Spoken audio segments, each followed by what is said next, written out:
In April 1993, a basketball game developed and published by Midway and Acclaim hit the arcades in North America, and then it was released for home consoles the following years in 1994 and 1995 for Sega Genesis and Nintendo, and then on Sony PlayStation and Sega Saturn respectively. It was meant to be a successor to the 1989 game arch rivals. NBA Jam came out just a few months prior to the tragic death of the late Nets player Dražen Petrović, whom passed away in a car accident in Germany on June 7, 1993.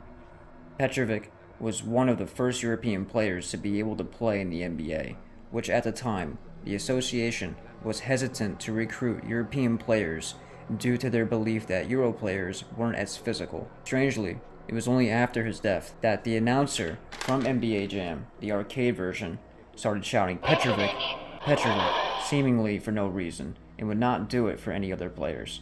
This was confirmed by the game developer and project leader Mark Turmel. He and his team were some of the first to encounter it, claiming that everyone was losing their minds the minute they noticed it.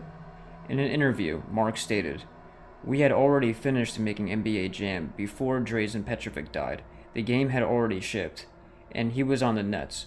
So we had all these coin-operated machines around, and one night we were playing Mortal Kombat, and there was a jam machine next to it, and all of a sudden the game started calling out Petrović, Petrović, and this only happened after Petrović had died. Everyone started freaking out. Something weird was going on with the software, and to this day, if you have an original NBA Jam machine, every once in a while, it will just yell out Petrović. It's wild." The game's code was written entirely in assembly language. Is it possible that all of it could have just simply stemmed from a glitch, a bug in the game's software, or was it manipulated by a paranormal entity? Seems like a huge coincidence given the circumstances. When the game came out, this player, Dražen Petrović, was in the game, and he was tragically killed in a car accident. And one night the factory,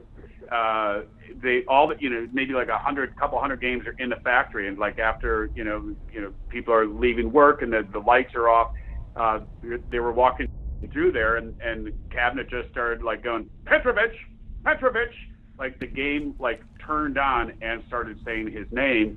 And there are a couple of other stories, if you look online too, and Mark will corroborate this, where arcade owners said that the same thing happened, like for no reason, like it wasn't in attract mode, and that Petrović and certainly wasn't an attract mode feature, but suddenly there would just be like, it's on and it's me yelling, Petrović, Petrović, the haunted cabinet. Ooh, that's really creepy, yeah. Yeah, and it is real and it's documented, so whatever. And I had a couple other things like that where when you're, as I said, the recording studios were at the factory at Midway Games, so we'd be in this back room, we'd come out and there's the factory floor, and we were doing pinball games. There would be literally like a couple hundred games on the floor, lights are off, and I'm walking out, and I just done the Twilight Zone, Rod Serling's voice, and they leave them on test for like 24 hours to make sure there are no bugs or whatever, so it was just playing this attract mode. And so to hear my voice of Rod Serling in a dark factory, 100 machines, like you've just crossed over into the Twilight Zone. I mean, talk about a Twilight Zone episode. So that was really weird.